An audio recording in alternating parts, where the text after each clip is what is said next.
Welcome to another exciting episode of the Social Studies Show.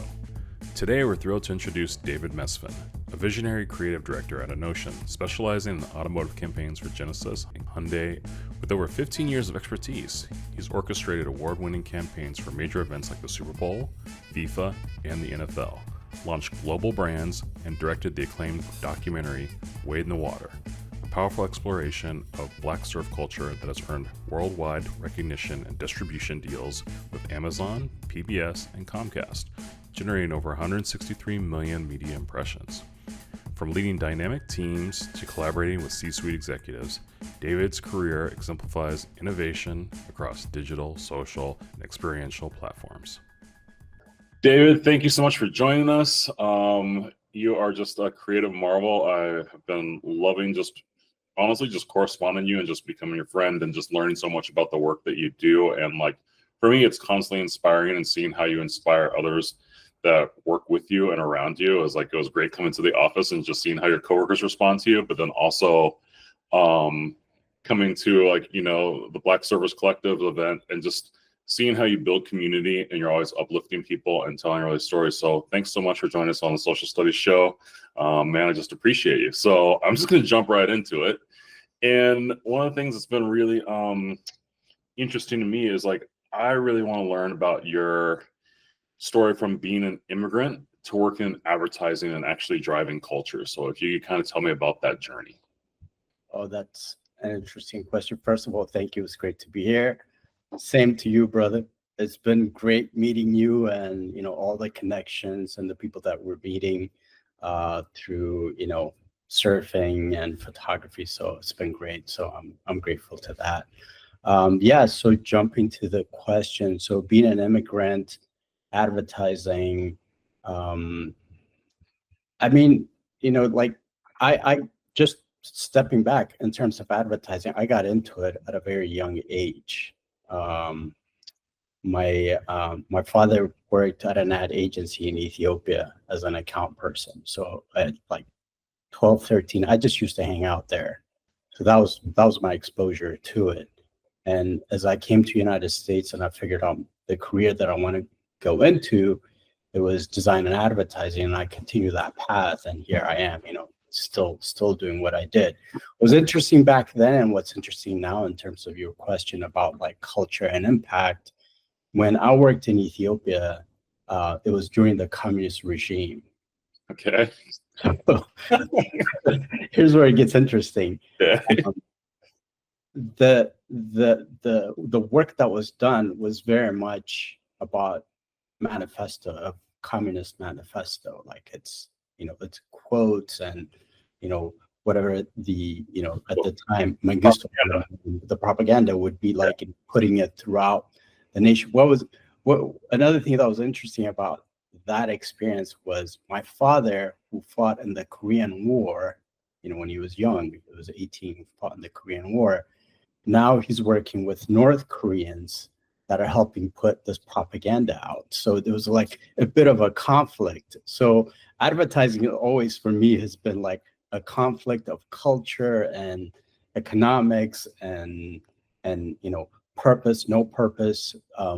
So I find myself in advertising doing the work that I do, knowing that this is what I love doing.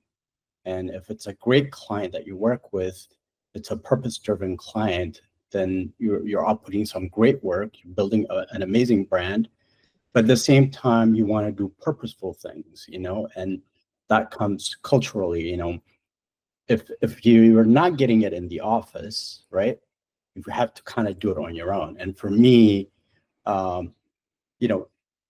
there's work that we do in the office that I'm working, which is Innocean USA. There are purposeful things that we do, but I felt like there was something more that I needed to do, and that's where Wade in the Water, A Journey into Black Surfing and Aquatic Culture came in. And that's where I felt like, I needed to take this energy, this creative, insight and knowledge that I have and put it in something that I love, which was surfing and the community of the Black surfers. So that's where I kind of find my balance. So following that, if you had that impetus at a young age, yeah. how did you go about tracking and like getting on that path? Like, can you tell me about like your journey through education of getting that? And like, I know you went to CSULB, so like, I want to hear a little bit more from like Sure. immigrant journey to like education to the path to creative director now.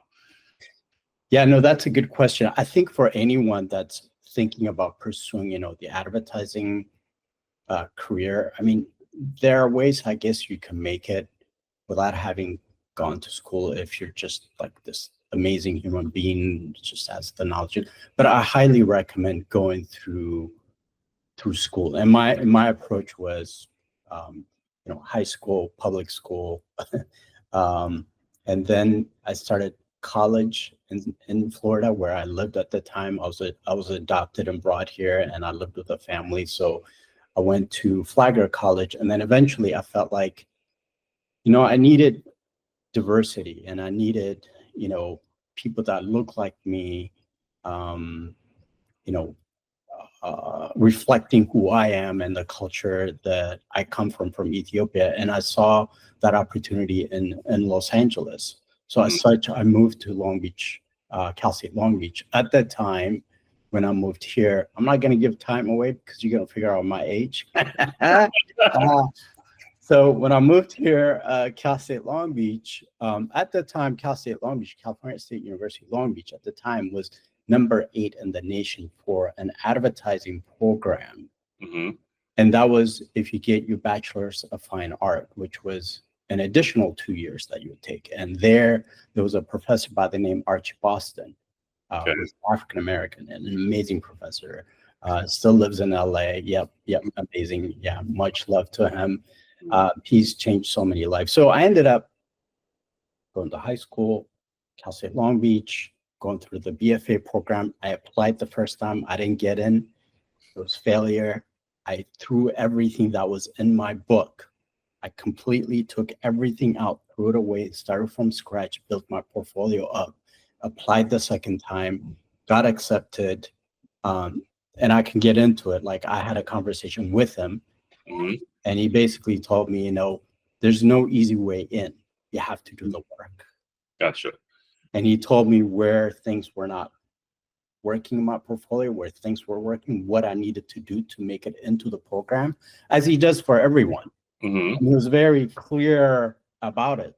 It was like, this is not going to fly. This is not going to fly. This is not. It was like 80% of the work was not going to fly. So I just went back. I mean, I had the skill sets. It was just a matter of like going back and coming up with new ideas, putting it together, presenting it, and showing that you have the resilience, because that's what it takes in advertising. You have to be resilient. So that's a question I have there. So Sure. Because of that, right? With that, did you see that as positive reinforcement, negative reinforcement, just blank line criticism? Because I'm like, obviously, like, you're a kid coming into the space, and so like, how did that affect you mentally? Was it motivation, or was it something like, oh man, I kind of like need to like draw back from this and kind of rethink this? At the time, no, it didn't feel like a motivation. I thought he was just being harsh. And that's an interesting perspective, because it's like when you're looking at that to grow new talent, right? It's like how you go about giving that feedback is an interesting feedback loop. Yeah, and so it's an interesting question you bring up, because Archie Boston, outside his door, he has a picture of a Red Bull with an X on it. Just no bullshit. So taking his class, you knew there was going to be no bullshit, and he's not going to bullshit you. And also, what I think he did then, even though I didn't appreciate it at the time when it happened, it took me, 3-4 weeks, whatever, how long it took me to like dump everything in my book and redo. It was a big lesson of that advertising was not going to be easy. It's a very competitive field, and for you to make it in advertising and for you to succeed and not burn out, it requires a lot of like failure, a lot of fight, a lot of patience, a lot of perseverance and listening. You have to really listen to multiple things. You have to listen from the strategy perspective, the client perspective, the audience perspective, the internal perspective, because different people have different point of views, different perspectives from your colleagues to your ECD and so forth. So it's multiple feedbacks that you take, and you're expected at the end to present something that answers to everyone and anyone, right? So it's not like you being a creative, creating a music for the world to listen. You're actually like listening to all these opinions, and you're trying to come up with an idea that satisfies everyone. Sometimes it gets watered down. So for an idea to come out and, you know, resonate to the general public and your office and everyone, it's a lot of work. And also there's a lot of, there's a lot of mishaps. A lot of times there's a lot of tension in the office. So ideas just don't come thin air in advertising. That's what I learned from him, from that experience, you know? So now when I work on ideas, I'm very mindful of, like, you know, making sure whatever I put in front of people that, you know, it's got everything and anything that it needs to succeed, right? Okay. And sometimes it's about options, like you give internal and clients options, like the safest, the somewhat, you push it a bit more, and then the third one, for example, is just pushing it far out. So by the end of the meeting, you kind of net out like, okay, you know what, you've gone too far. This is safe for me. Maybe we meet in the middle. Yeah, you find the little ground. So that's my next question. Actually, what you're leading to is, like, as a creative director, how do you help define a brand? Oof. And can you outline the process for me? I mean, it doesn't happen overnight. I'll tell you that much, because I've been at Innocean, you know, for 13 years. You know, it takes time. Okay, well, give us like a case study. Like, say something like a brand comes in, new client, like that. They're looking for some new type of pitch or rollout, or just some sort of pivot, right? And like they've given you kind of like these I guess sort of guardrails, right? But they're looking really to like you to kind of like help define and like reestablish them in the marketplace. What's your process?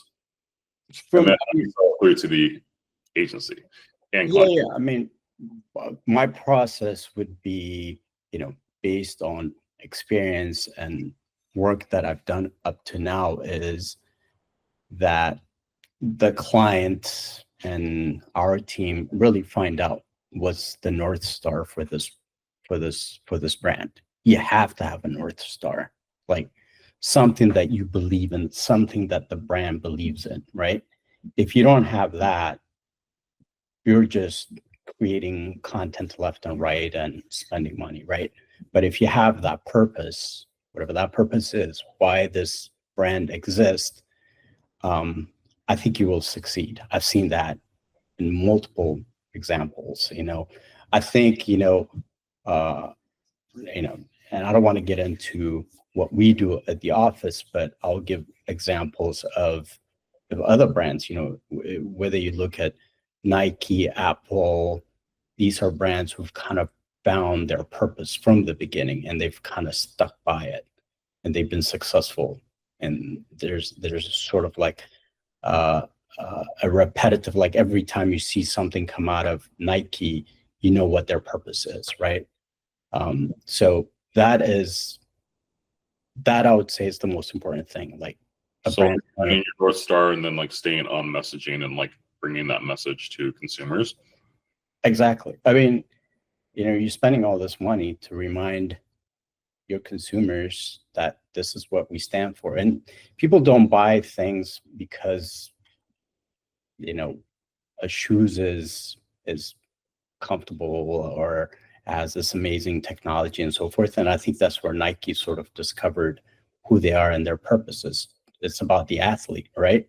So everything about them, they never talk about any features whatsoever when it comes to Nike. I mean, let's just use Nike as an example. It's always about the athlete, and it's over and over again about the athlete. And that is knowing your North Star and, you know, communicating that through marketing. Okay, so let's differentiate that for a little second. Like, let's talk about the Reebok pump, right? So then all of a sudden, like, you're talking about a feature, but it's something that you're using to help the athlete achieve better fit, better mobility, better, like, I guess, like, presence on the court. So, like, how will you use that as far as, like, that obviously is a feature? It's something like was very big at the time, right? Maybe like Nike Air, or like Flyknit material, or Gore-Tex, or however you want to come about. How do you use that and then intertwine that message within, okay, your North Star, which is athletes? Yeah. No, that's a good, that's a good question. So when you look at brands, they have different levels of messaging, right? Mm-hmm. Some of it is going to be upper level. It's a brand message. Mm-hmm. And then there's a lot of times also, like when you look at car brands, you have the brand message, right? Mm-hmm. And then you have the tier 2 message, which is more at the dealership level or sales level, right? So you sort of have to figure out, as Nike, again, I don't work on Nike, but I would imagine they still stayed focused on what the brand stood for. It was about the athlete. But then again, when it came to sales, that feature, if that feature was important, they probably bumped it up to brand level and then pull it back again. But when you look at the messaging from Nike overall, it's always about the athlete. So there are times where you can move the needle up and down on feature, but you don't want to be focusing on just a feature, right? You have to focus why this brand exists. It's the why. So I'm going to pivot a little bit here. Yeah. And so in the space of that, let's say something where you're talking about collabs, right? How is the synergy of finding the two brands together to try and like align on messaging and make a collab work? Collab is like, so let me ask you a question. Why does collab exist? Two brands find an inline to a way to make a customer and then potentially convert back and forth. Like, like they have like, it's like, hey, you're cool, I'm cool thing at that. Like, we're finding like these things of cool people. We can kind of like make this message grow and bigger by creating something unique that we are creating together. So on top of that, let me ask you a question. If you have a purpose and you're doing so well, do you need to collab with another brand that has a different purpose? I think that's where sometimes collabs become misaligned, to be completely frank. I think sometimes like people like over collab because I think it's just they're diluting the thing because it's not special anymore, because it's been done so much. So I think sometimes, like, to answer your question, I don't think necessarily it is the right decision. I think sometimes just people have gotten caught up in the process of collabs and they're not really thinking of purpose. So does this really align with our messaging and what we're trying to do? Or is this just something to kind of like put something in the ether to have a message out there so customers know that we're doing something new? So yeah, it goes back, it's just a tactic, right? It's like any other media opportunity, whether it's online, like online banners, social, and so forth. To me, that's just a tactic. So it doesn't really, it depends on the brand. If they want to. Hey, the sneakerheads are about to get mad at you on that. Look, I don't work on sneakers. I'm just being honest. Like, if you need to collab, I'm assuming, both brands that are doing it, they have the same purpose, the same audience. So if you're trying to reach a new audience, yes, so it makes sense. So if you have a female audience, let's say, and you want to reach the male audience, and this brand, like, if that is the objective, then yeah, you should do it. No, for sure. But I don't think you should do collab just because it's the thing. So that would be my answer to that. That's why I'm asking you that question. No, for sure. I think there's multiple different takes. That's where you need to go. Like, I guess I'll have to have Bima Williams on here for the next social studies, because like you and I don't know enough about clubs. I have my own things, but like, I don't know, he can break it down. And honestly, there's way more people who are in the sneakerhead space that could really talk about it. But like, for sure. But it's an interesting topic because I think coming from you as just like, okay, like I don't necessarily know collabs, but also like when you look at collabs, like let's talk automotive, right? There's the Ford Bronco that was the Eddie Bauer edition, right? And so like you like look at that and like look at that collab. And so there's different ways of looking at that and being like, okay, did that collab work? I think initially it did. It brought outdoors people to vehicle and then brought vehicle people to this brand that was associated with the outdoors. So it kind of like merged those worlds. I'm trying to think if there's any other. So I think that's a very good example. You know, if that was the intent of the brand, you know, to collab with someone, you know, in regards to outdoors, like that's great if it turned out to be successful. Again, you know, it depends. It depends on what the purpose and objective is of that specific campaign. I mean, would you consider in that case, like, let's go back to Nike. I hate to use Nike again, but we'll use Nike again. I mean, they do a lot of, you know, a lot of the athletes. You can consider that collab, I guess, right? Well, I would err on the side of like, let's say, in that space of like collab, maybe it's trying to touch on culture because you've got like, you know, Travis Scott, who like his collabs are like highly profitable for Nike, like turning the whole thing of like music, culture, fashion, turning that corner. And obviously as a musician, he's into like the whole aesthetic of Nike and like that kind of, I guess, pillar. And you know, like honestly, probably by being in his shoes, it introduces a lot of people to his music just because, you know, sneaker culture is a huge thing. So like that's one that I would use there. So that, I mean, these are like, again, you know, I'm in no way of saying collab works or not, but I think it goes back to the North Star and purpose, right? If the brand's purpose is to, you know, impact culture, like what the example that you gave, it's a great example, right? So you work with someone that would impact culture, and so that becomes part of the strategy, and that becomes part of the creative execution. So by the time it gets to the creatives, like a creative director like me, if the brand says, hey, it's not, I don't think brands come back and say, you know, I want to collab. What they say is we want to reach this audience, or we want to disrupt culture, or we want to impact culture. And at that point, that's when, as a creative team, you come back and you provide solutions where you say, you know, collab might be a great way to do this. And here's someone you would bring in, you know, as an individual or as an experience. And that kind of solves the mandate or the ask. Okay, so that brings me to my next question. Sure. Is like all of a sudden you worked on many high stakes Super Bowl commercials, which you worked on many of, right? And so all of a sudden, when you're going to work on that, where it is a high stakes thing and they're trying to reach different people, my question is, what's the difference between something of working on a Super Bowl campaign versus like regular advertising, and what goes into it, the stresses, the stakeholders, the celebrity talent, and take us through that process? Sure. So I've done 4 in total Super Bowl spots. And I mean, they're pretty stressful. I'll say this, you know, it's a collaborative effort, right? So there's no one person or one team. It takes agency, the production company, everyone. You just got to be at your top game, you know, to because you're competing with all the other brands, and this is once in a lifetime opportunity for you to really bring your A game into you know, into concepting and executing. In a lifetime for you.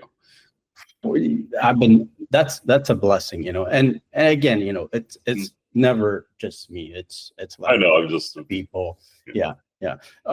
So it is stressful. The thing, again, it goes back to, you know, what I was saying earlier, is like for the brand to really know what they want out of a Super Bowl spot, right?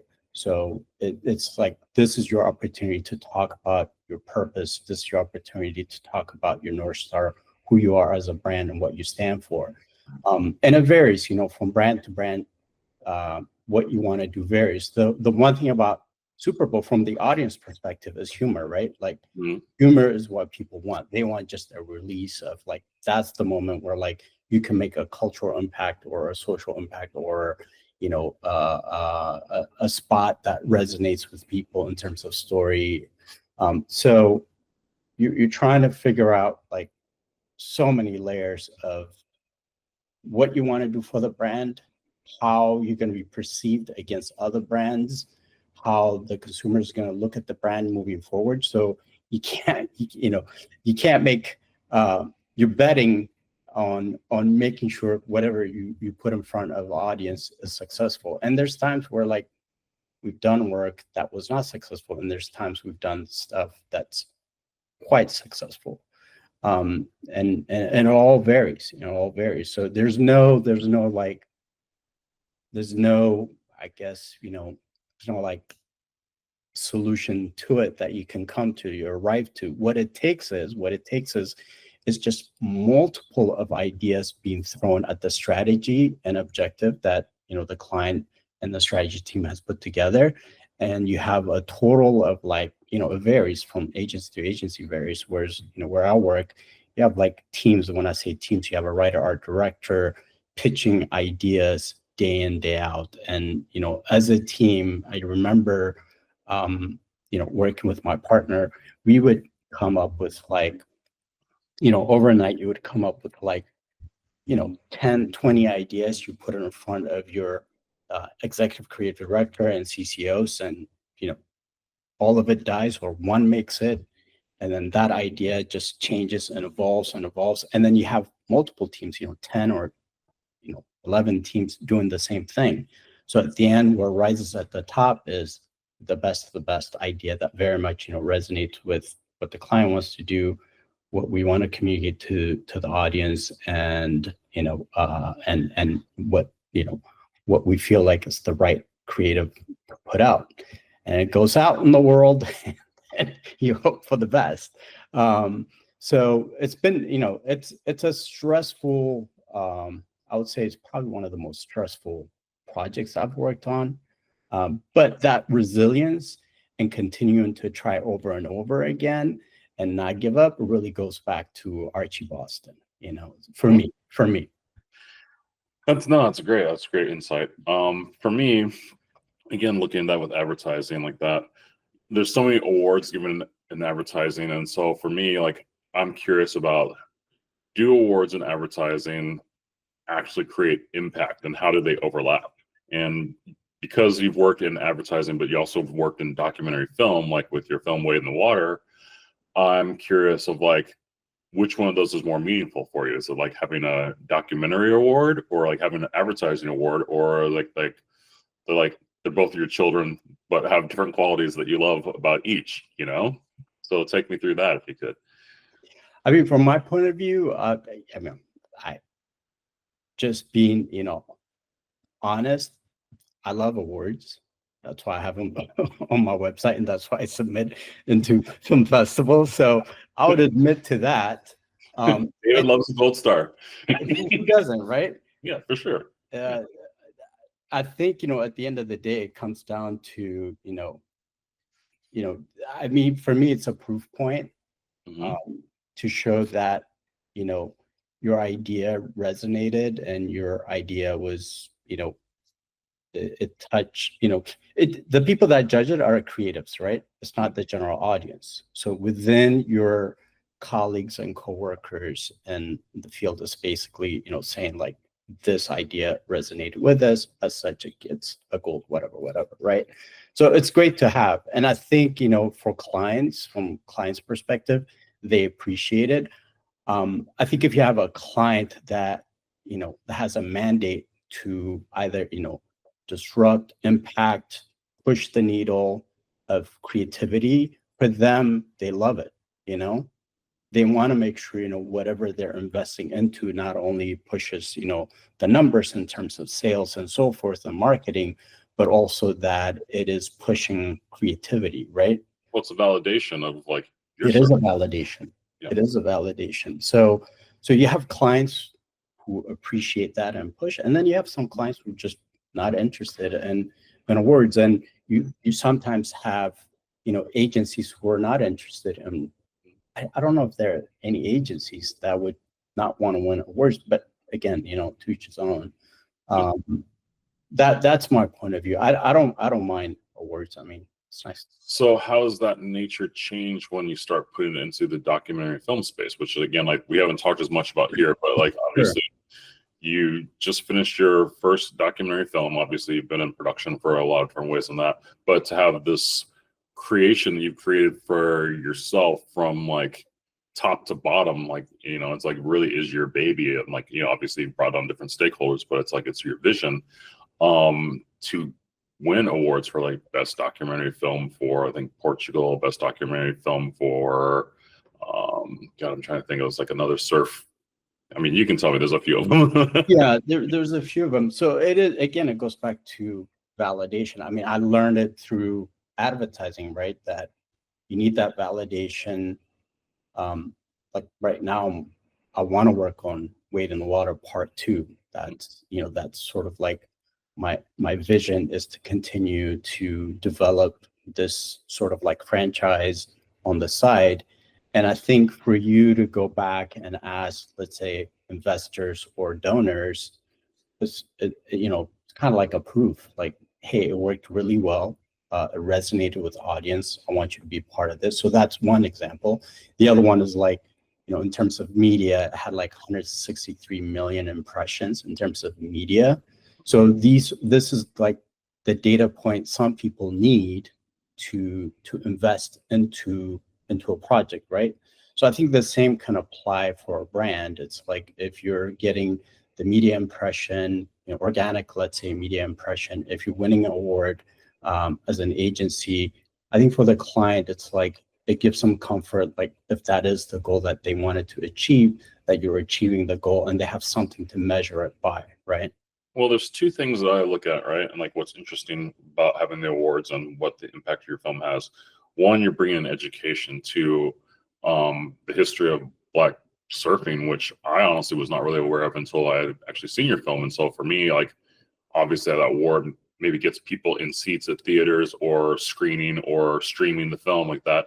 And so it becomes an educational process, but also the fact that you are basically making inroads where places that a Black filmmaker had not really gone before as far as like surf industry and surf culture. So like you're really pioneering navigating that space as a Black filmmaker, which traditionally Black filmmakers weren't involved in. So by having that award and having people talking, and like you're working and multiplying on so many different levels, that's kind of what I see is from your film, just as a viewer and like observer of kind of just seeing how people are reacting to it. So those are kind of some of my takeaways of like how awards have really like helped your film, and then you've helped film basically like it delivers on those things.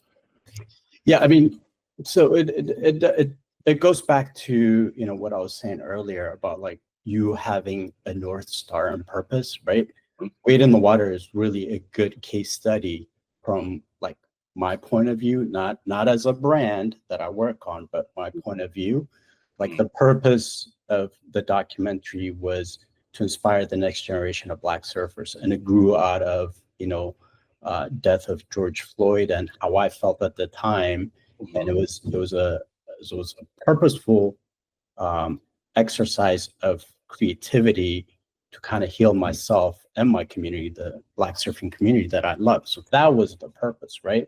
So to achieve that purpose, a documentary was created. That's the way I see it. You know, it was just a medium that I used, right, to get to that purpose, and it kind of it worked because the story resonated, right? It was authentic. It was a history that needed to be told, but through a lens of, you know, I guess this is where the creativity comes in. You know, you don't want to do just people sitting and talking, you know, to get to the point of the narrative and to inspire the next generation of Black surfers. I needed to go back in history and remind people, you know, the true story of Black people and their connection to aquatic first, right?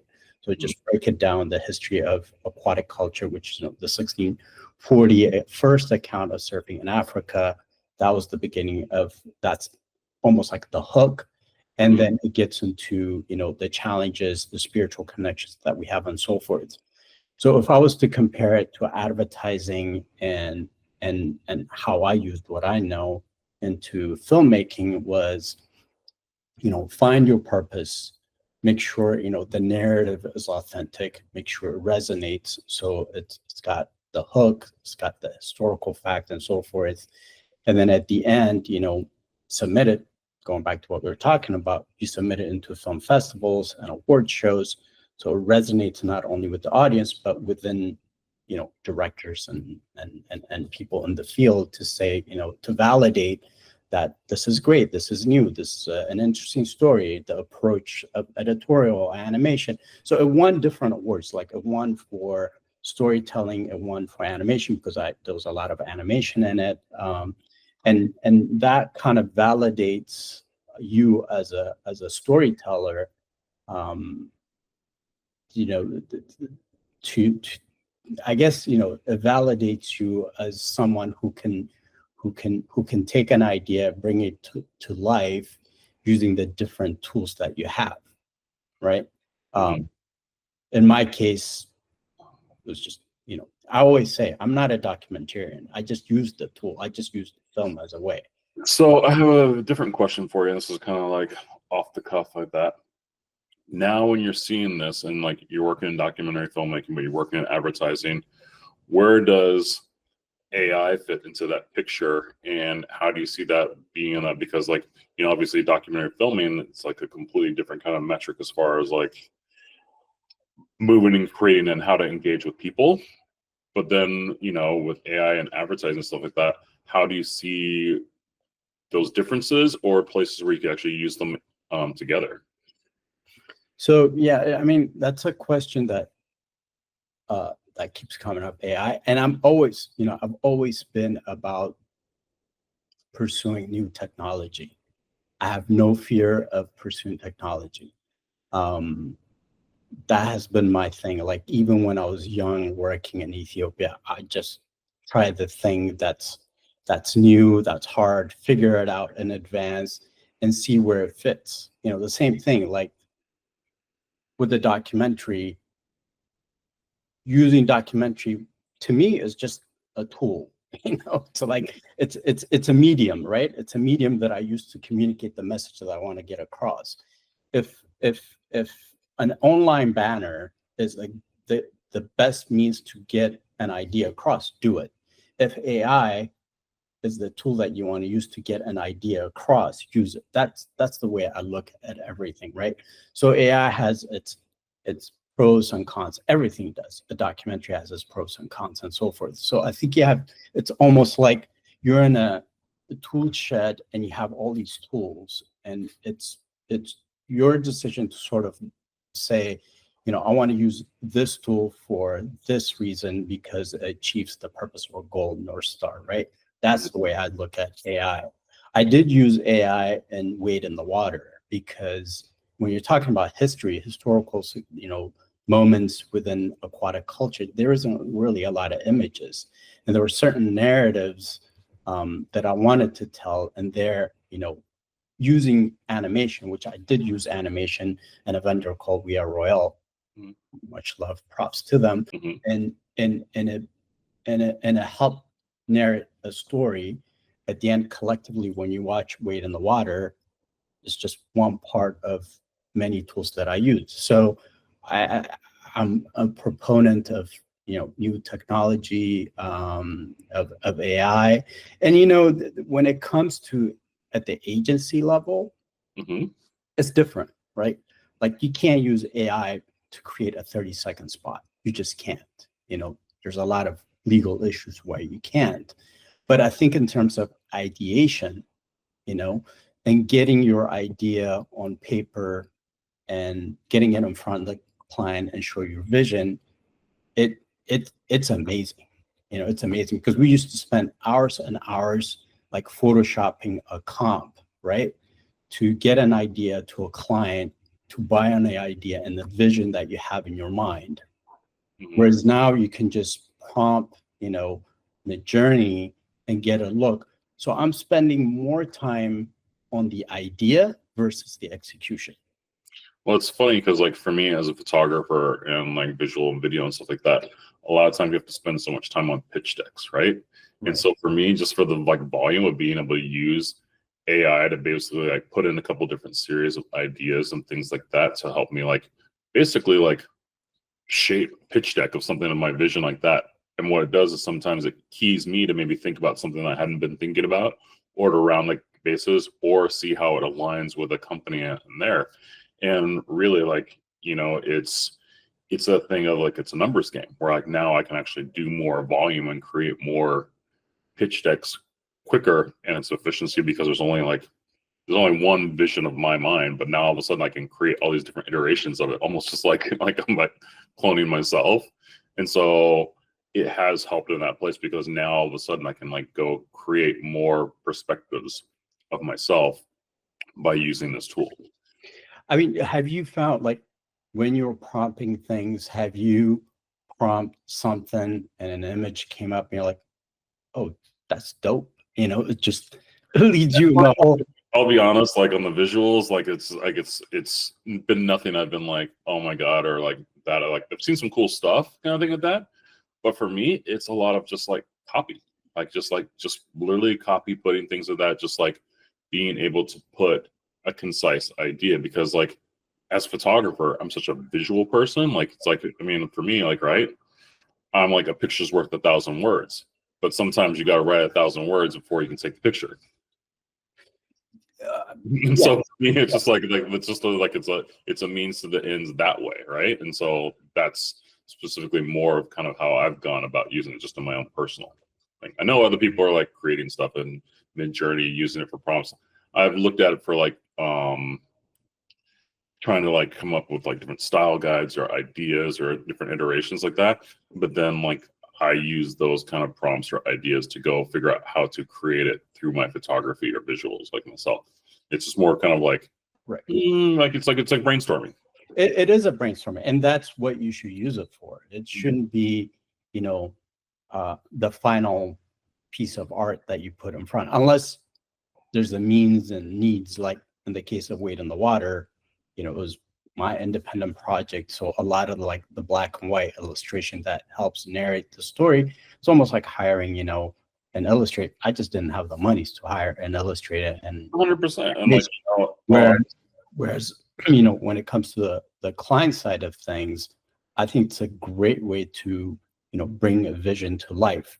Again, you have to have like the strategy and purpose in place, like you were saying. You know, you have to have the reason why you're prompting certain prompts to get an idea, and then from there, you know, you can pitch it. It just makes, in my opinion, I think it makes, you know, presentations go smoother with clients. They're able to see the vision, versus in the good old days, like the past 4 Super Bowl spots. I'll be honest with you, like there was the time that we will spend coming up with the idea, right? And then I have a very short period of time to comp those ideas, put them on paper, present them. Whereas now I can spend, you know, most of the time really concepting with my partner, and then a little bit time that I have really bringing that vision to life through prompting. Yeah, no, it's like time management. It is time management. In a certain sense, like, I mean, like, it's like people don't really like put it, but like for me, like that's what I see. It's been mainly for me. I think my next question for you then, like commercial projects, because we have been talking about Wade in the Wild, versus personal projects, and like, do they lead to more work? Do they lead to more fulfillment? Like, how do you see that? Like, what's the, you know, there's the whole thing of like one for them, one for me kind of idea as far as advertising, and like personal projects versus like paid projects, or, you know, so I wanted to hear your thoughts on that. Yeah, no, you know, there was a presentation that I did at Cal State Long Beach to students marketing. And one thing that I told them was, I use Ikigai, which is, you know, the Japanese philosophy in terms of my work. Like, there are things that I do at work for work, and then there are things that I do for purpose, to fulfill like my own personal, you know, spiritual and, you know, creative visions and so forth. So Wade in the Water was very much, you know, about the community that I love, which is the Black surfing community. It was about them and my love to the sport of surfing. So it fulfilled me, and I think it fulfilled many people, because it created a platform for us to come together and have a conversation around things that matter to us. So every time we have a film festival, a screening, at the end of it, a lot of times there's Q&A sessions. And that's where I find my fulfillment of like how creativity can be used to bring people together, a community together, right? Mhm. So that's really what Wade in the Water is. So on the flip side of that, Yeah. right? What is the thing you love about making car commercials? You know, what I love about working in advertising, to be honest with you, is the people. Okay. That's what I love about it. When you have an amazing client, when you have an amazing team, when you have creatives that you trust and work with, it's the best. Because you spend so much time with these individuals, right?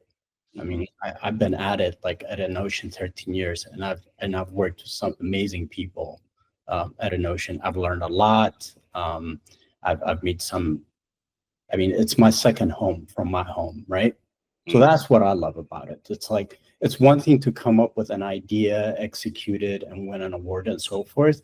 But it really, at the end of the day, it comes down to working with people that you love and care about, and the things that you appreciate. You know, I remember Professor Krause at Cal State Long Beach. It was theory of design, and in there he talked about how, you know, people in the creative world, like if the world was to come to an end, he basically said, you know, that you guys will be the last people who will be put on a spaceship to be sent out, you know. So he made it clear. It was funny because I was young back then. He was like, make sure whatever you do that you have purpose, and the people that you work with have purpose. And I think, you know, I don't look at it as working on a car account. I look at it as working with people that I love. So here's the whole thing with that, all right? Sure. Let's play devil's advocate on Sure. this and say that you don't necessarily have a client that you do love, or you don't have people that like maybe they're competent at that, but like maybe it's not like necessarily like it's a team that you love. You're just like, it's just like, you know, it's the job you could get, right? How do you go about navigating that when like you're just trying to find your way and make do with the manage and like feed your family and do that? How do you get through that inroad to a place that you are now? It's an interesting question. I mean, for me, I've always been about putting 100% into the things that I do. Mhm. So I let my work do all the talking, right? So if you truly believe in how passionate I am about the work and the people that I work with, and there's no other agenda other than, then it's clearly, you know, I'm delivering on the purpose of the brand, the client, the agency, and so forth. So that's how I've always operated. And one of the greatest lessons that I got from Archie Boston again was when I first entered into the advertising world. He basically, you know, told me stay away from, you know, office politics, stay away from, you know, he said, she said, and so forth. Just focus on the work, like deliver the best work that you can, and open doors for other people. Okay, well, I think that takes me to my last question, which is what advice would you give to your younger self? I think you know, I'm always about purpose. So, um, you know, I knew what I wanted to do in life, you know, once I got into college and so forth. But I wish my purpose was much clearer. Like, I wish I knew how much power creativity has, right? As you, as a young person, um, understanding that and willing, you know, taking that and making something great out of it. Um, you know, for clients is one, but for yourself, for your community, it's much powerful. Like you can't put 100% of you into an agency and a client, right? I think you have to balance, as a creative person, you have to balance yourself, your spirituality, your humanity, to make sure you give something back. And also, I think you have to preserve something for yourself as a creative person, because you're asked to output, 24/7 ideas. And for you to do that, you need something other than work. So I wish I knew that at a young age. Like I wish Archie, he's my mentor, he had told me. But here's what's interesting about Archie. Archie, if you look at his work, his body of work, right? He constantly put things out. And I think that's where I learned it. Like Christmas comes, he will put out a Christmas card, but it was a very thought-provoking Christmas card, right? And I advise everyone to search Archie Boston online and look at his work, body of work. So a lot of the work that you see from him is stuff that he's done to kind of fulfill himself spiritually. No, for sure. And I think I think that's a great note on that. And obviously at the time, but I think the tough thing that is now is like with mobile phones and like devices and people like being able to have all these different ways to get a hold of you there, it's become a lot harder to separate like kind of like the whole like work-life purpose balance kind of thing like that, because a lot of people feel like you're on call all the time, where you have to like, they can get a hold of you, like it's like before, like later on, like, pre-internet or however, I mean, I don't know how old Archie is of that. It's like when you went home, like, it's like people couldn't necessarily get a hold of you, so it's an interesting thing now, like being able to communicate with any person, anytime, through a number of different ways. It creates this kind of like almost all-encompassing thing of like your work just kind of like surrounding you in all these different places. And so you have to like put up boundaries so you can like have time for your personal life, have time for your family, have time for this creativity. Yeah. So now it's all of a sudden like, it's like we've had this all-encompassing technology, right? But no one's really figured out how to put guardrails on it, right? And like, so it's funny, like watching how like Instagram and like Facebook have kind of put it in these different age restrictions of stuff. And then like you go look at streaming and like there's age restrictions on things for kids for like what they should be able to see. But like there's no like media restrictions for adults, when sometimes I think we probably like need that, right? And like that's an interesting thing as far as looking at like communicativity, as far as like you can always pick up a phone. Like it's like I literally see sometimes where people are like, oh my God, social media's get you down. I'm just like, just delete the thing for a minute, or stop looking. But it's like we've been ingrained and programmed now. So I think it's an interesting thing to look at how do you reprogram yourself for that balance, right? And like, how do you find those types of like books or philosophies and like have that boundaries within work, within your family, and like carve out these different spaces and make sure that they're all being like, all these cups are being filled and refilled.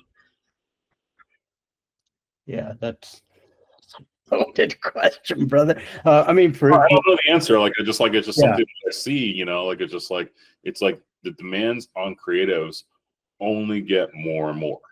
Like they only get more and more, like, It will. And, that's why you sort of have to have your own really philosophy of how you want to achieve work, personal life, personal project.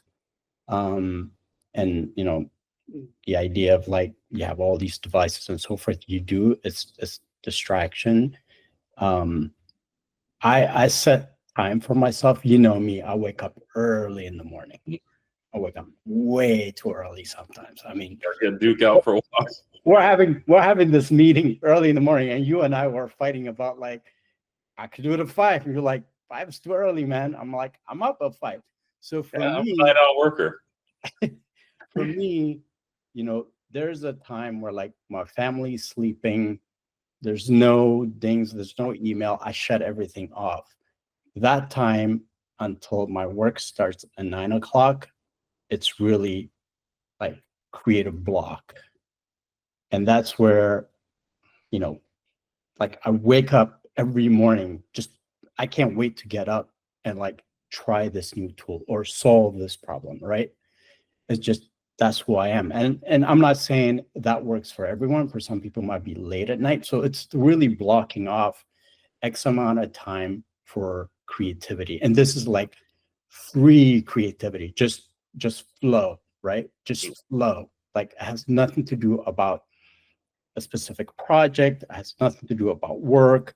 You just let the mind just explore, research. Sometimes I just pick up a book and just, read about, a certain history about like surfing, let's say, right? I'll pick up that book and catch up on that.